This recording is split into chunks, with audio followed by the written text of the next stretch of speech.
Assalamualaikum warahmatullahi wabarakatuh. Hai.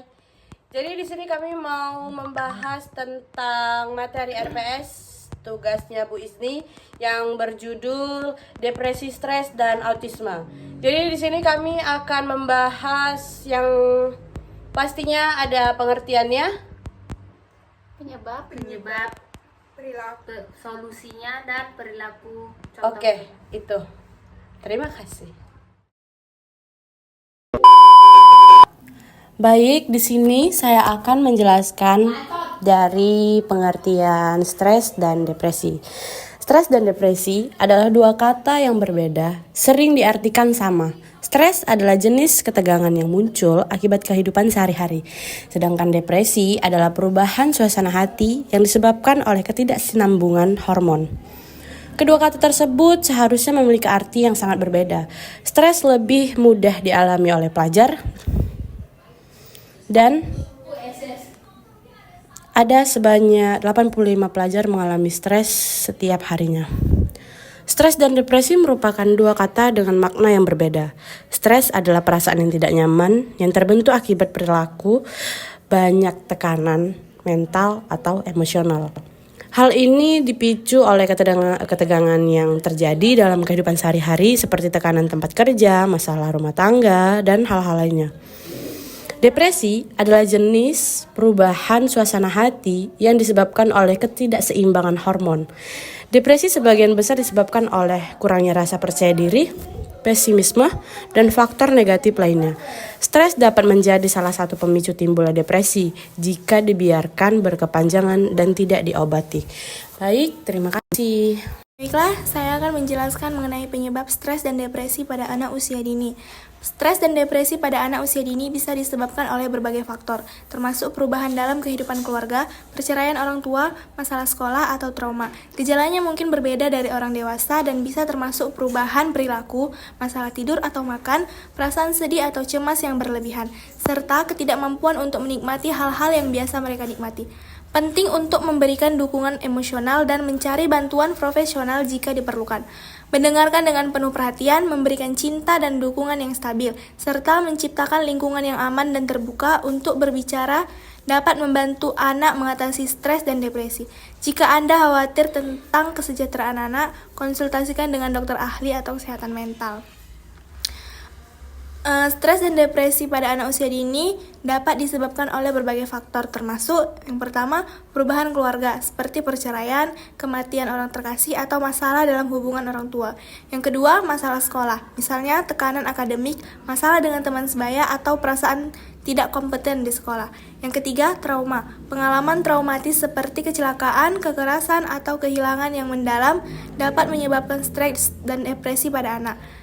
Yang keempat, gangguan kesehatan mental. Beberapa anak mungkin memiliki kecenderungan genetik untuk mengalami gangguan kecemasan atau depresi.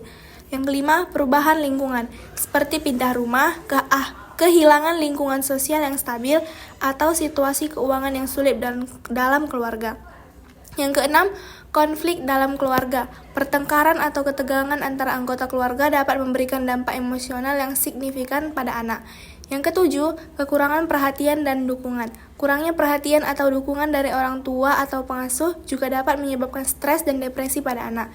Yang kedelapan atau yang terakhir, faktor genetik juga dapat memainkan peran dalam rentan anak terhadap stres dan depresi. Baiklah, itu yang dapat saya sampaikan. Terima kasih. Baiklah, di sini saya akan menjelaskan mengenai cara mengatasi stres depresi pada anak usia dini. Nah, mengatasi stres dan depresi pada anak usia dini memerlukan pendekatan yang sensitif dan terfokus pada kebutuhan individu anak.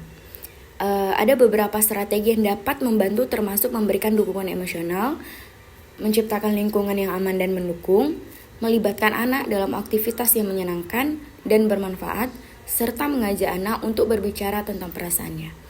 Penting juga untuk mendapatkan bantuan profesional jika diperlukan, seperti melalui konseling atau terapi.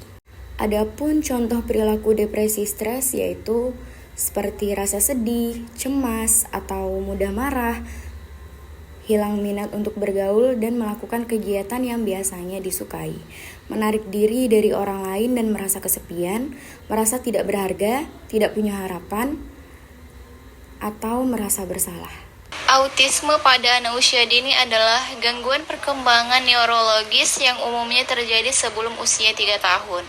Autisme juga dikenal sebagai gangguan spektrum autisme, gangguan perkembangan saraf yang memengaruhi perkembangan bahasa, interaksi, dan perilaku anak. Kondisi ini menyebabkan anak kesulitan berkomunikasi, berinteraksi, dan berperilaku secara normal. Autisme mencakup sindrom Asperger, sindrom Haller, dan gangguan perkembangan pervasif dan bukan penyakit, tetapi kondisi perkembangan yang kompleks. Baiklah, di sini saya akan menjelaskan penyebab autisme pada anak usia dini. Penyebab autisme pada anak usia dini belum sepenuhnya dipahami, namun faktor genetik dan lingkungan diyakini berperan. Kombinasi dari faktor genetik yang mendasar dan faktor lingkungan seperti paparan zat kimia tertentu atau komplikasi kehamilan dapat mempengaruhi perkembangan otak dan menyebabkan autisme pada anak. Solusi autisme. Berikut adalah beberapa solusi yang dapat diterapkan. 1. Membuat jadwal teratur. 2. Mengajar dengan media visual konkret. 3. Penghindaran penggunaan kalimat panjang. 4. Fokus pada potensi bakat dan minat. 5. Minimalisir keributan dan suara yang mengganggu. 6. Terapi perilaku kognitif. 7. Terapi bicara dan okupasi. 8. Kognitif behavioral terapi atau CBT. 9. Applied Behavior Analysis ABA. 10. Terapi lainnya. Dan contoh autisme. Berikut adalah pola perilaku khas yang biasa ditunjukkan oleh anak dengan autisme. 1. Marah, menangis, atau tertawa tanpa alasan yang jelas. 2. Hanya menyukai atau mengonsumsi makanan tertentu. 3. Melakukan tindakan atau gerakan tertentu secara berulang seperti mengayun tangan atau memutar-mutarkan badan. Oke, itu tadi pembahasan dari saya, Putri Amelia, Najwa Dwi Aprilia, Faisa Rahma Safira Siregar, Dinda Salsabila, dan Ayu Puspita Sarasutian. Nurmala Siregar. Oke, itu dia dari kami, dari kelompok terakhir, kelompok 8. Kelompok 8 kita, woi, terakhir kita. Iya, kita kelompok 8. Kelompok cuma sampai 6. Pembahasan kita sampai 12. Oke, itu tadi pembahasan dari kami kelompok 6. Saya Putri Amelia. Saya Nurmala Siregar. Saya dan Ayu Puspita Sarasutian. Saya Dinda Salsabila. Saya Faisa Rahma Safira Siregar. Saya Najwa Dwi Aprilia. Kami turut undur diri, bila ada salah kami mohon maaf. Wabillahi taufiq wal hidayah. Wassalamualaikum warahmatullahi wabarakatuh.